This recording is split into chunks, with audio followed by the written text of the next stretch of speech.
Well, hello everyone. This is Black Girl Love, and I am your host, Kat Williams. And this week, this is our second podcast, right? The first one was easy peasy. Hopefully, you listened to that just to give you an idea of what this podcast is going to be about.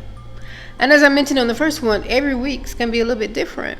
And we're going to talk about things like, what black girls love. Because, I am a self-proclaimed black girl who loves. And with that being said, this week's title for the podcast, because I think you always need a title just to, keep you focused, if nothing else. And my title for this week is What is Love? And I know you're going, but what does that mean? What is love? And it is not the obvious. I will say that. It's not what you automatically think. We're going to get into relationships, some male, female, male, non-binary to binary, whatever, right? That's not what it's going to be about. I think what it should be about, or what it will be about, is this new, or the social media craze, rather, or the discussion. Oh my gosh, so much discussion about Chris Rock's new Netflix special, Selective Outrage, which I will be the first to admit I have not watched. And I'm being honest, I don't plan on watching. And I know you're probably going, but so how are you going to talk about it? Because, there's enough leaked that I don't actually have to go and hit play. I've read enough commentary, seen enough discussions, listened in on a few discussions, So I figured, why not throw my hat in the ring and hopefully give a different perspective. And then we're going to talk about some other things as well. But that's the gist of it all, is that.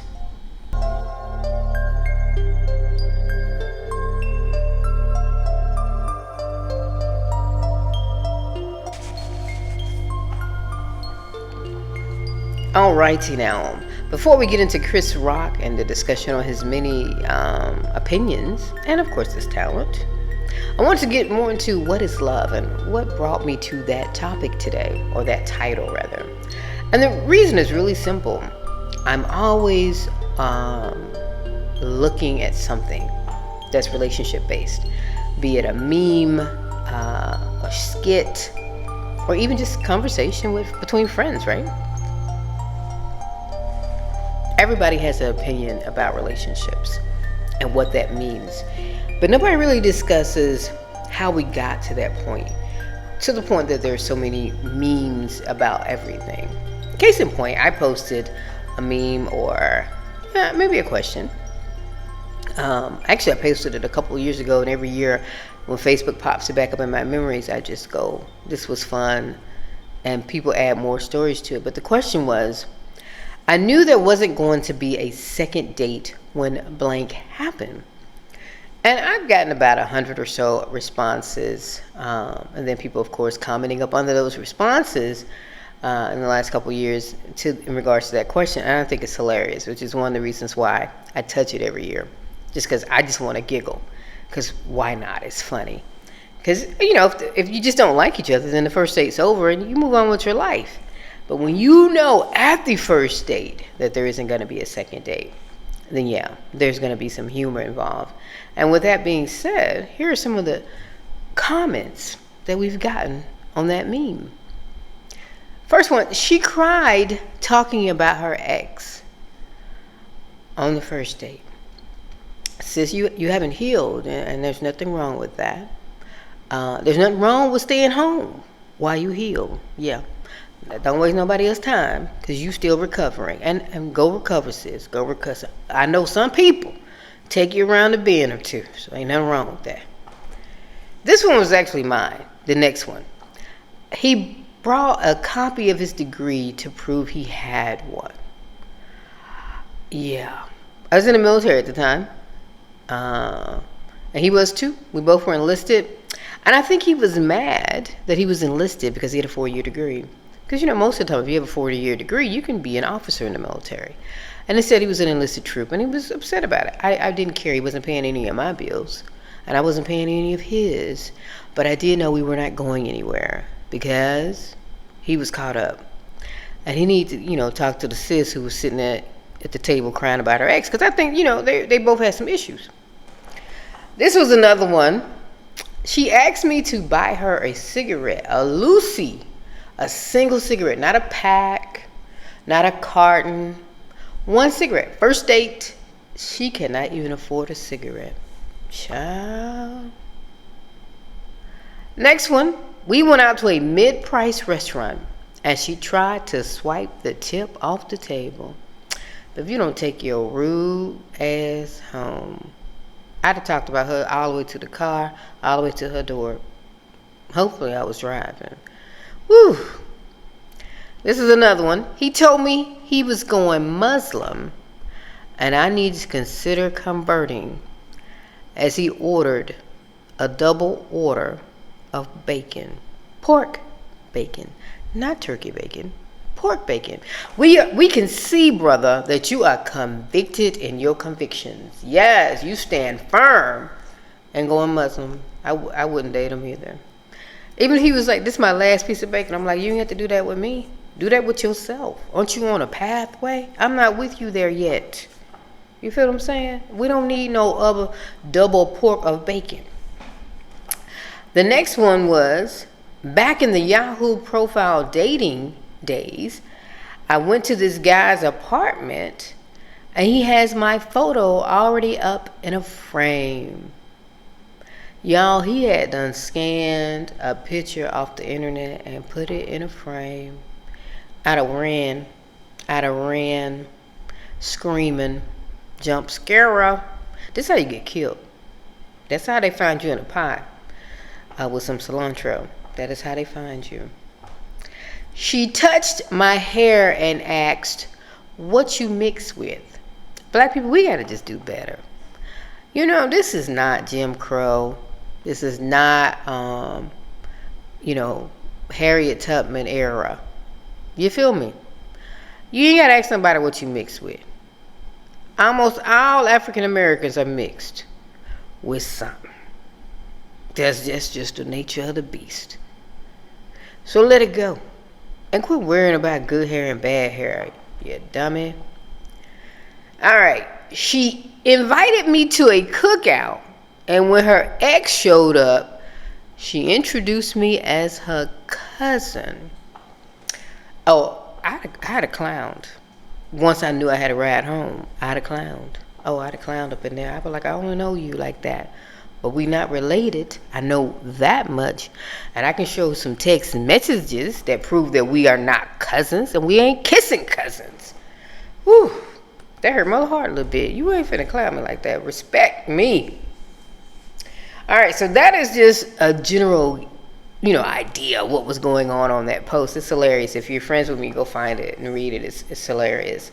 But again, that's when we go on that first date and we always thinking about love and we talking about the relationships that love bring to us. And it's just fascinating to me that we don't really focus on the first few dates. Let us know really how that person is going to be. And I know everybody puts on a show. The first date. You should put on a show. First couple of days maybe. But after that, you should start showing your real self. Put your best foot forward, of course. Hair done, makeup done, all that. Sing a song while you're getting dressed when you're coming out on a date with me. All those things. But what moves us past that? And we end up with so many, discussions about relationships. Like, for instance, the debate that pops up every year. Do you feed your man first or your kids first? Who gets the big piece of chicken? I don't know. Or if your mother and your wife are in the car, who gets to sit in the front seat? Things like that. And I'm not saying they should be discussed at the first date, but I'm just saying before we commit to each other, maybe we should touch points on some of these things, besides, do we want children? Do you like children? What do you do with children? How much do you like children? Where do you want to live? Where do you see yourself in 10 years, 20 years, when you retire? Do you want to move abroad? Do you want to stay here in the U.S.? Where do you want to live in the U.S.? How close are you to your mom? Do you like your sisters and brothers? Do you have any sisters and brothers? Do you have any outside sisters and brothers? Have you ever seen a successful relationship work? Those questions, And eventually, those questions will get you to, if we're in a car together and your mama or your daddy riding with us, who get in the front seat? I'm gonna tell you who get in the front seat in my car. My wife is. Me and my wife pay the bills. This her car too. My mom got her own car. And if she didn't got a car, she's really getting in the back seat. Cause she ain't even got no car. You got no car, what you debating about? Get in the back seat, sis. Let us know if you can feel the air. That's how I feel. Alright. Next up is who gets served? Who gets to eat first? Who gets the big plate? I don't know. That's a weird question to me. It really truly is. Mainly because I'm a control freak and I fix everybody's plate. And I'm just gonna put them on the counter. You come get your own plate, Now, I may have my wife her plate if I see her sitting at the table, But she can walk. And I've been married to a male before. He can walk. He can walk and get his plate if he hungry. If he ain't hungry, or if he asks me to bring him his plate, I will. But we got kids. Kids are here because we brought them here. So of course they're gonna get fed first. To me, if you're gonna really break it down, they didn't ask to be here. But you and me, we asked to get married to each other, right? So that answers the obvious questions. But these are the things I think people overlook. And then they're wondering why there are problems. And then there's so many debates, so many answers, and everybody has their 2 cents. Because I just gave mine. Let's be honest, I just gave mine.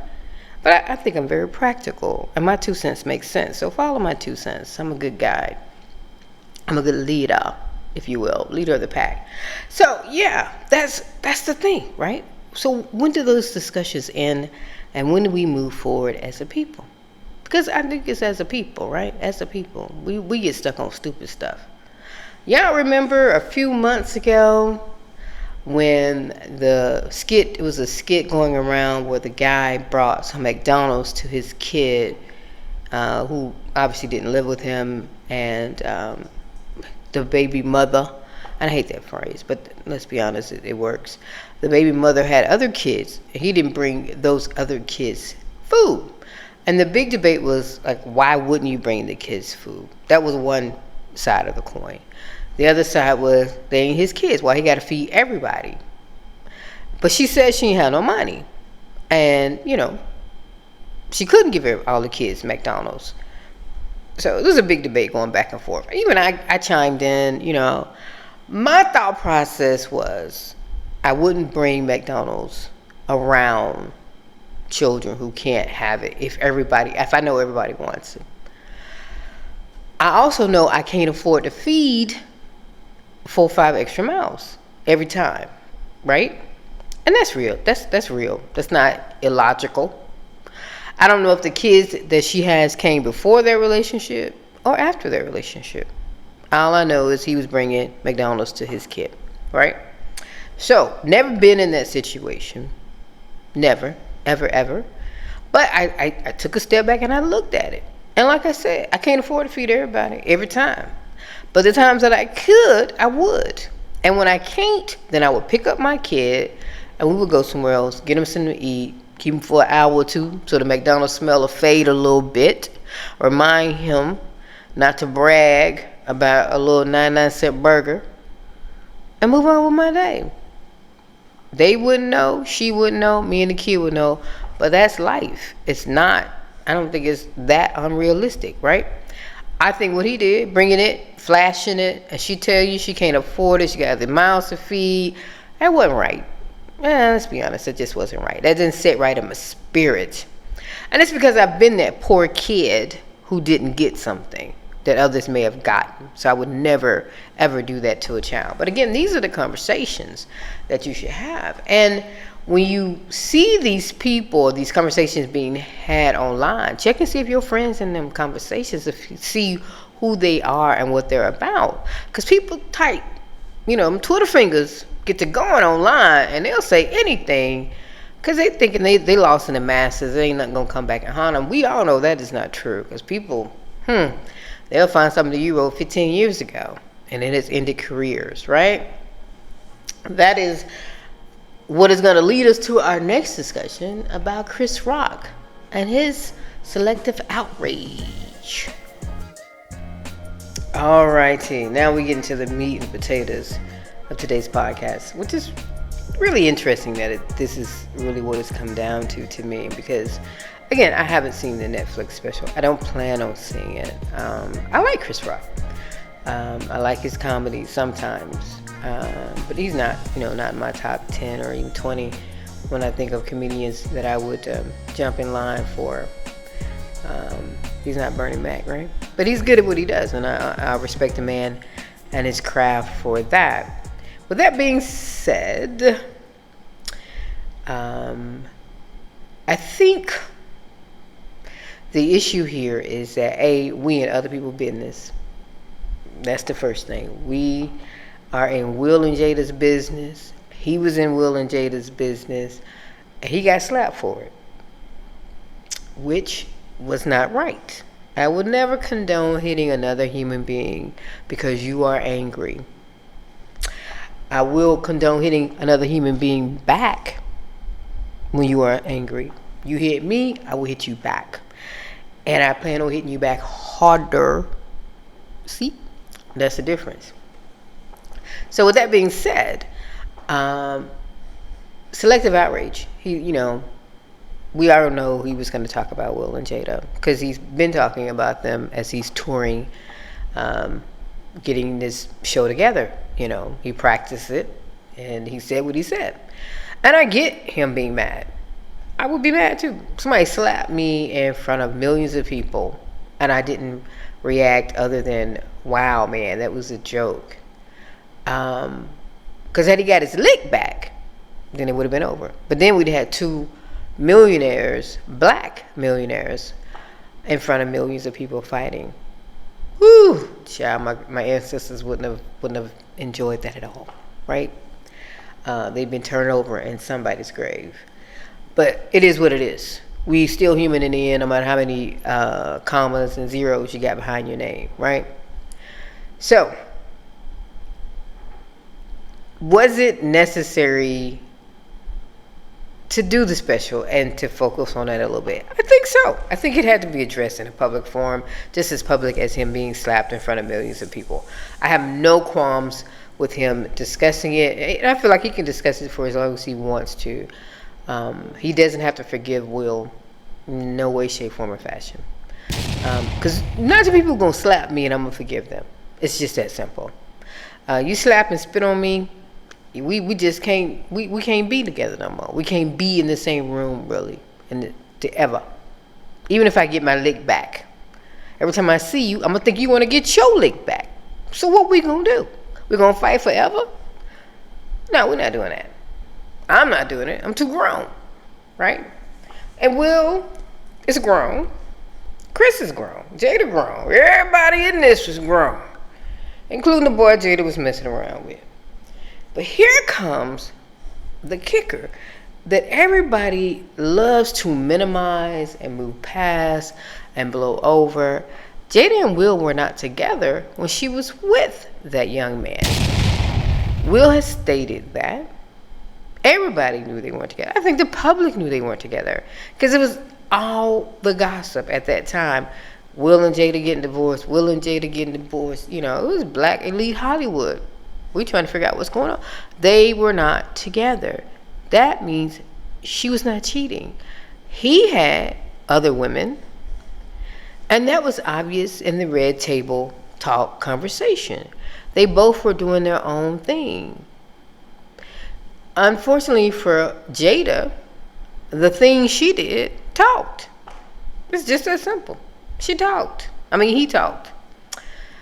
Will's thing did not talk because Will paid him better. That's the only thing I can think of. August didn't get paid, and his career was floundering. So of course he brought up anything he could to get some views, and he, burnt Jada. Is Jada to blame? Yes, because he was young. He was her children's friend. She should never mess around with that young man. He's much younger than her. And when you mess around with children, even adult children, ish happens. Shit happens. You know what I'm saying? So I don't have any problems. He was a grown man when he was with her. He was of age. He just was young. And if he wants to talk about any relationship he's been in, he can, because that's his life. Again, Jada didn't pick well. All the people she could have messed around with, she chose this young boy, young man.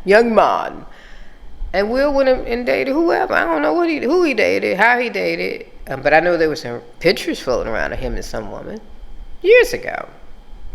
So that's probably who it was, right? And I wish he would have just said that a little bit better in the Red Table Talk, because people ran with it. And then, Jada says entanglement, and Lord knows, black people love a word. They love a word, honey. And entanglement was the word of the day, of the week, the month, and the year. Entanglement. So, all that to say, we was in the wrong people's business. And Chris was too. It wasn't his business. He is a cheater, and that's why he's divorced right now. So I really don't know why he's pointing the finger at Jada, because he's an acknowledged cheater, and more than one of his stand-up routines has mentioned his cheating, the fact that he wasn't faithful. And that leads me to the second part of this. Why do we look at black men, or men in general, who are successful in a different lens, or with a different lens, right? He cheated on his wife, the mother of his children, for no reason, really. He just wanted to. And so, when I'm talking about Chris, and so their marriage ended. But nobody's really pointing the finger at him. They're like, oh, he rich. He's a rich black man in America. He gets to be a hoe. It's just that simple. He gets to be a hoe, right? Let it go. Jada, a rich black woman in America, should have the same, or should be afforded the same response. But no, she's labeled a whore, a cheat. Everybody's wondering why Will is staying with her. How dare he do that? And I'm like, what? I'm like totally lost. Y'all didn't say that. Did anybody mention Chris Rock's wife when he was cheating on her? Because she's rich too. Because she's married to him, right? Because it's community property. And he's admitted he's paid quite a bit to her in this divorce settlement. And he had to get a couple extra gigs because she took half. And he had to re-up, and pay child support. Then, so you got Will and Jada. Will's, worth millions more than Chris Rock, let's be honest. But Jada, by default, they live in California. She's getting half. So she's probably richer than Chris Rock. Right? So why isn't she afforded the exact same energy that he's given? When you can answer that question, folks, then we can have a real discussion. Because society has basically labeled her Jezebel, a bald-headed Jezebel. Whoop! Because that's what Chris Rock called her, a bald-headed bitch. And I just, it is what it is. And that's what people have went with, right? I'm not saying any of the three, excluding August, is, even worthy of this huge discussion. They're probably all three narcissists. Let's be honest. You're in the entertainment industry, you're a little bit of a narcissist. Jada has said some things in the past, done some things. Yeah. Will has too. Chris has too. So neither of them are, anybody I'm looking up to as either relationship goals or anything other than being successful people in their craft, in their field, right? Will is successful. Chris is successful. Jada is successful. And for that, I applaud them. But we in their business, and we shouldn't be in their business. And I wish they'd keep us out of their business. I mean that. I don't want no more red table talk discussions about them. Jada, if you're hearing this, baby, keep your family away from the table. Your business is your business. Quit telling us your business. Be quiet. Be silent. Be still, as my grandma used to say. Be still. Sit on that porch and I rock. That's what you need to do. Rock. And be quiet. With that being said, I'm not going to watch Chris Rock special. It doesn't interest me, you know. I haven't enjoyed really any of the few comic specials that I've seen recently. I think once you reach a certain level of success, the people just ain't funny anymore. When you ain't as hungry, you ain't as funny. The last good comedian I enjoyed was Earthquake. I always love Earthquake. And even that special, a few minutes I was like, bro, you could have cut that joke short. We can move on now. But he's still hungry to a certain extent, right? He's trying to get up there. He's trying to get the success he should have had. Let's be honest. Earthquake is hilarious. And I wish your brother much success, right? And that's how I feel. We was in people's business we shouldn't have been in, and I hope that we learn from this and we stay out of people's business. I gave my opinion because that's what I'm here for. But realistically, we shouldn't even be talking about this.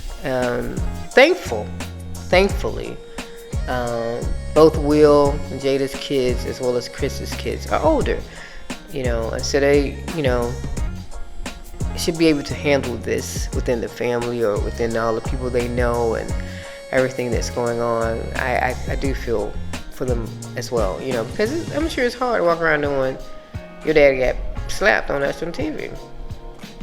Just as hard as it's knowing your daddy slapped somebody on national TV. We were taught not to do that, by our ancestors. And we did it though. And then, hey, we're breaking generational curses, and maybe this was one. Who knows? With that being said, y'all, we're gonna wind it down. Hope you enjoyed this episode, Black Girl Love. What is love?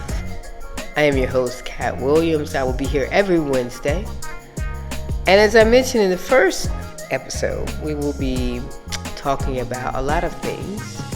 And some of the podcasts will be visual, but you can always re-listen on YouTube as well as on my website, AnandraWilliams.com.